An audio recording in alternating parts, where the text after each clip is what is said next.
I'm Dr. Fakir Abadi, and this is Human Immunodeficiency Virus in Adults, Part 1. Nobody knows the exact origin of HIV virus, but it probably spread from non-human primates to humans in the 1900s. If you don't treat HIV, an infected person typically progresses to death over a period of 10 years. So it's a very deadly disease. And it primarily affects men who have sex with men, which we call MSM, people who inject drugs, people in prisons and closed settings, sex workers, transgender people, and of course infants of HIV positive mothers. Now it is important to keep in mind that HIV is not transmitted by air or water, with saliva, sweat, tears, or closed mouth kissing, insects or pets, or sharing toilet food or drinks. Another important thing to keep in mind is that women have been historically underrepresented in clinical studies. This is an important thing to point out in Journal Club. And in the US, about 25% of HIV infected patients are women. Now let's take a look at the HIV prevalence worldwide in the United States and in California. So in the left-hand side, we can see a figure of prevalence of HIV worldwide. So on the y-axis, we are looking at the number of cases, millions of people. So there are 39 millions of people worldwide living with HIV. And when you compare it with some of the other conditions, you can see 58 million people live with Hep C virus, whereas 296 million with Hep B, and 463 million people with type 2 diabetes. In the United States, about 1.2 million people live with HIV, 2.4 million with Hep C, and 2.2 million with Hep B, whereas 37 million people with type 2 diabetes. And in California, those numbers are about 140. Now, these numbers are in thousands of people. So 140,000 people live with HIV, 320 with Hep C, and about 4 million people with diabetes.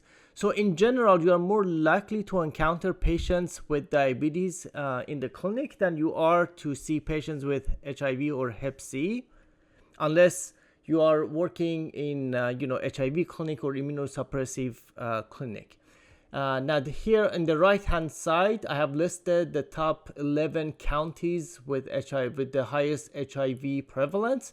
So LA County, San Diego County, and San Francisco County are in the top 3 with the highest prevalence of HIV cases. Now, when we look at the estimated new HIV diagnosis in the US, estimated from 2022, we can see that about 67% of cases were in men having sex with men, so either gay or bisexual, and about 22% of new cases were in heterosexual individuals, and 7% in people who inject drug.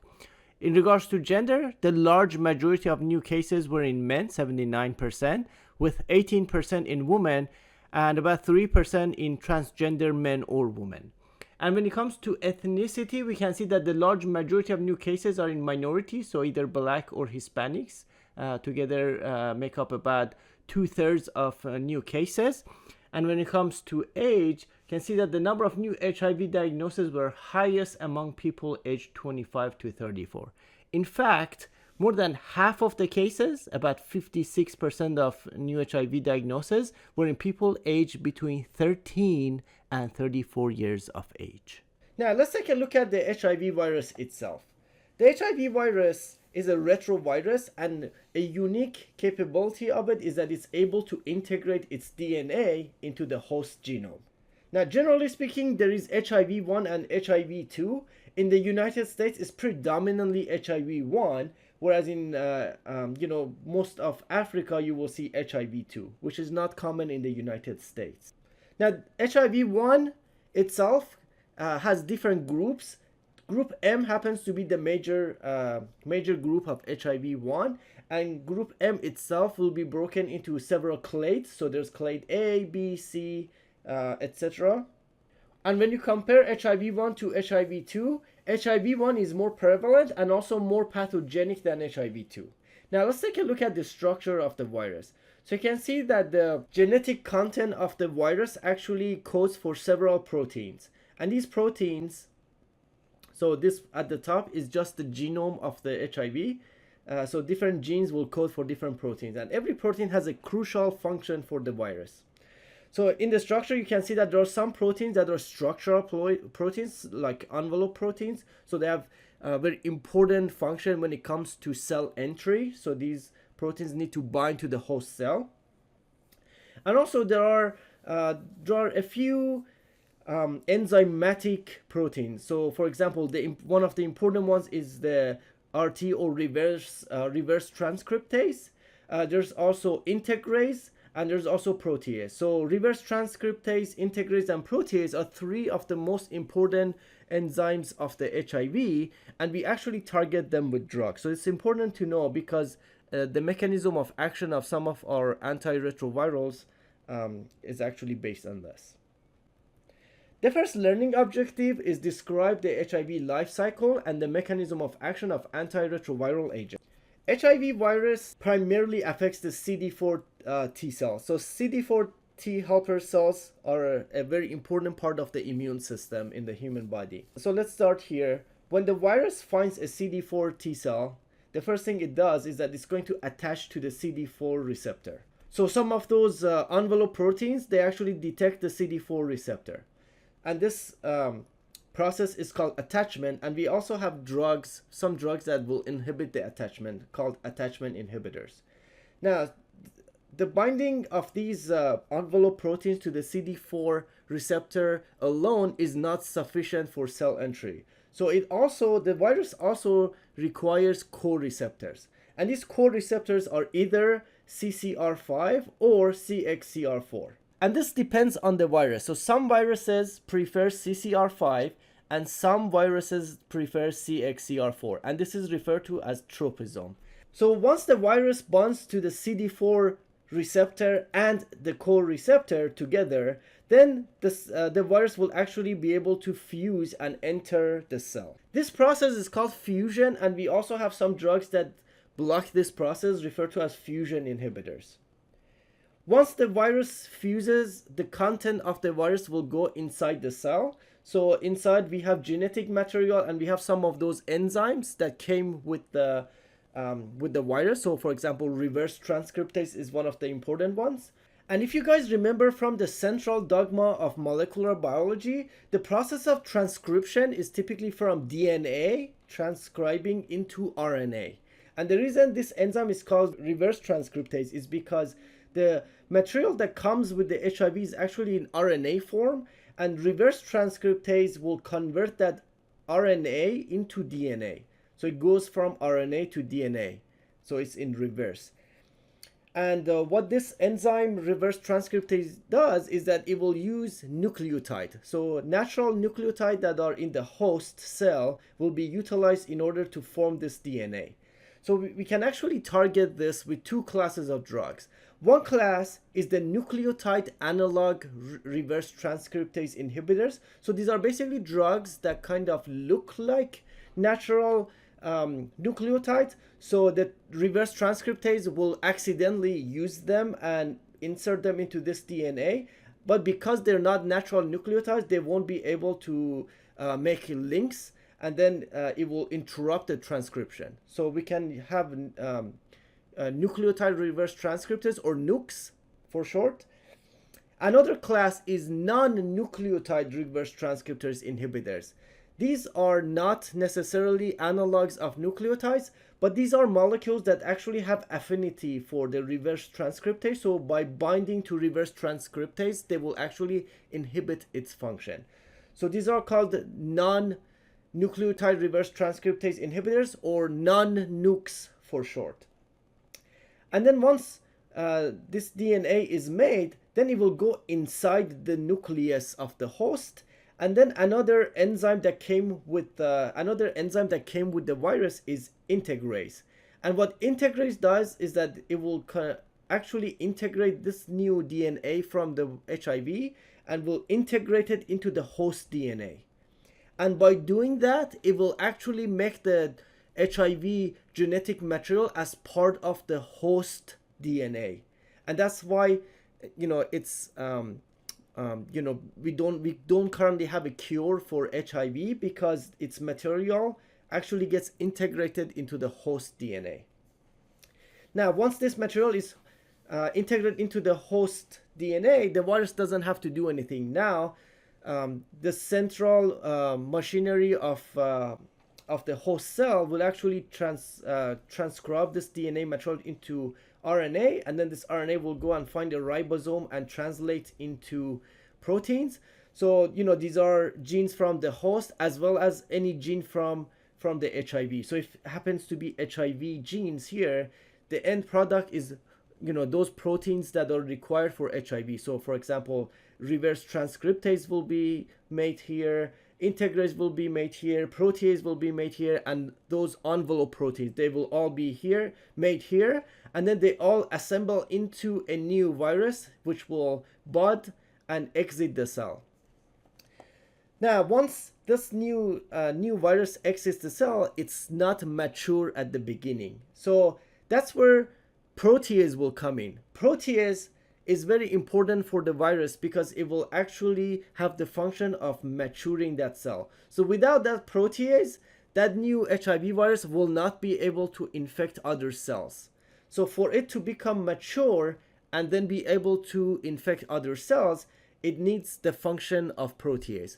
And because of that, we actually have a class of drugs called protease inhibitors, specifically HIV protease inhibitors, that will block this process. And these HIV protease inhibitors are different than hepatitis C protease inhibitor. So do not confuse these two different classes of protease inhibitors. Let's take a look at the pathogenesis of HIV. As you know by now, the primary route of transmission is by sexual contact.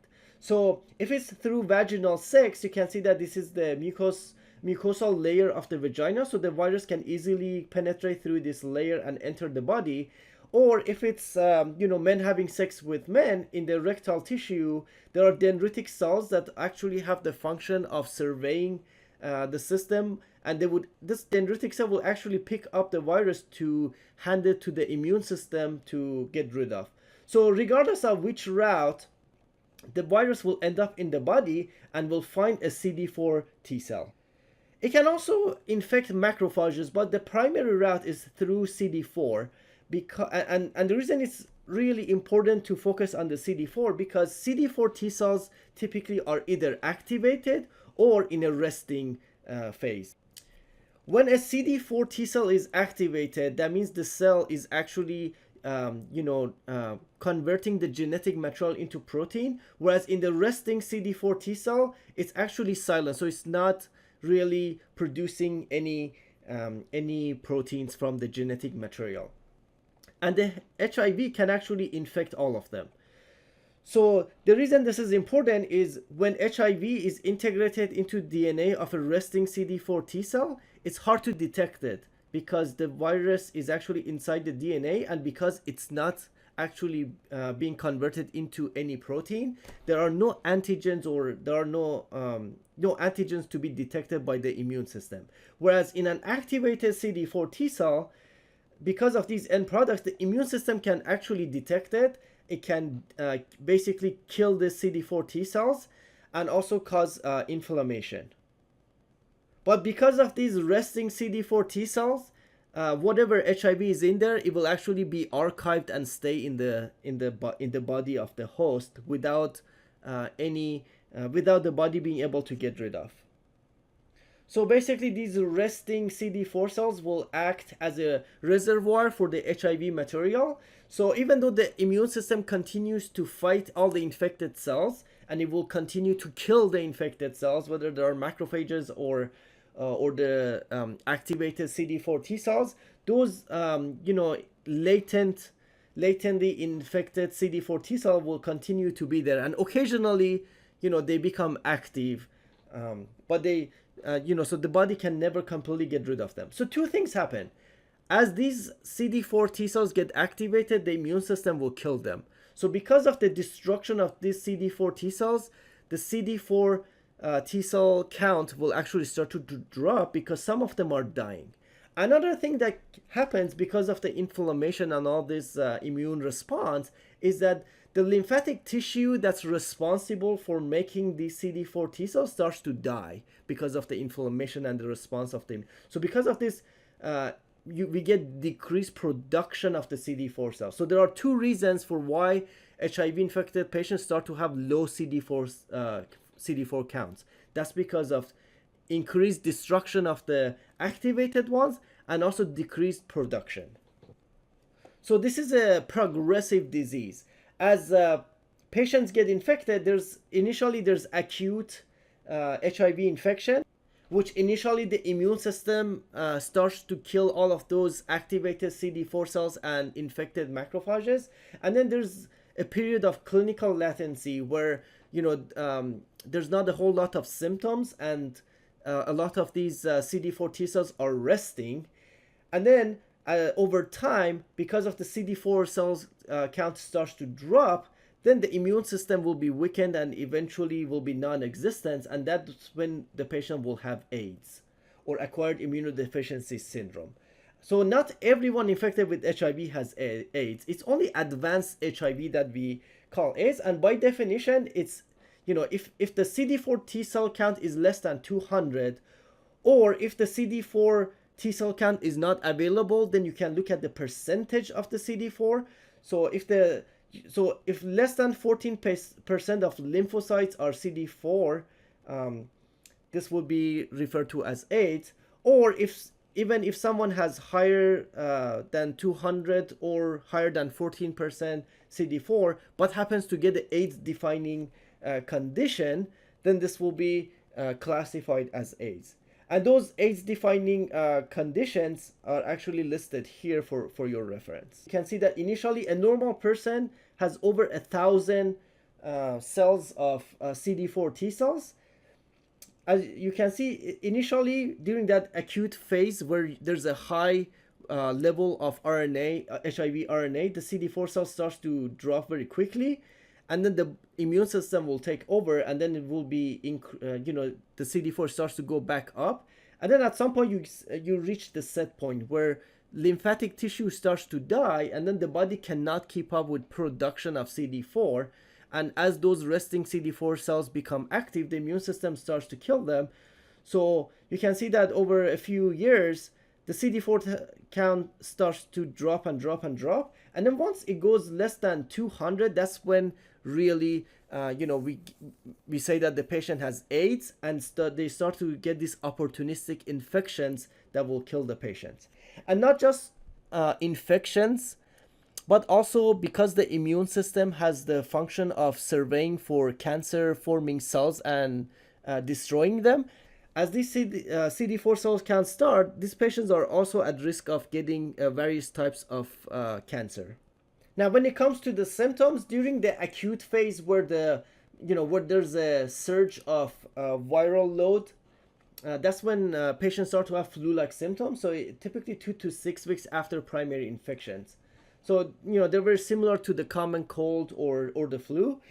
And then beyond that, the patients become asymptomatic until the infection actually advances. So the chronic phase is basically asymptomatic until the patient gets opportunistic infections, and then in very advanced phases of the infection, you also see cardiovascular disease, cancer, and eventually death. Let's take a look at 4 classes of drugs that affect HIV cell entry. We have CD4 receptor antibody ibalizumab. Ibalizumab is a recombinant humanized monoclonal antibody, and it actually binds to the CD4 receptor on the T cell. So in this picture, you can see the CD4 receptor here, and thereby prevents conformational changes in the CD4 HIV envelope glycoprotein 120 that are essential for viral entry. So that's how it blocks entry of HIV-1 into CD4 cell and prevents its transmission via cell-cell fusion. Now, it's important to note that because this antibody binds to CD4 receptor, it actually does not interfere with the normal CD4 cell activity. So those CD4 T cells will still be functional. Next, we have CCR5 inhibitor Maraviroc, which basically binds to CCR5, which is one of the co-receptors required for cell entry, and it changes its conformation and prevents GP120 CCR5 binding. Next, we have enfuvirtide, which is a fusion inhibitor. It actually mimics the GP41 protein on the virus, and by doing so, it prevents fusion with the CD4 cell membrane. And more recently, we have a new drug on the market, fostemsavir, which is an attachment inhibitor. This one binds to GP120 and basically prevents HIV virus attachment to CD4 T cell. Now, you already know the mechanism of action of nukes and non-nukes, which basically interfere reverse transcriptase inside the cell. And lastly, you also know the mechanism of action of integrase inhibitor, which prevent integration of HIV genome into the host genome. And lastly, we have protease inhibitors, because once the cell cycle continues, these proteases are needed for maturation of the final HIV virion, and protease inhibitors actually block the maturation of the new HIV virions. Now, in December of 2022, the FDA approved lenacapavir, which is a unique antiretroviral agent because it has a multi-stage mechanism of action. So essentially, it is considered a capsid inhibitor. So it binds to two neighboring subunits of the HIV capsid protein. So the capsid is inside the envelope, and it essentially inhibits the capsid-mediated nuclear uptake of pre-integration complexes, so it prevents integration into the DNA. But also, if by the time the drug is taken, the HIV DNA has already been integrated, it can act by inhibiting virion production and proper capsid core formation. So it has three different mechanisms of action, and it is FDA approved in combination with other antiretroviral agents for treatment of highly treatment experienced patients who have multi-drug resistant HIV infection, failing their current ART due to resistance, intolerance, or safety consideration.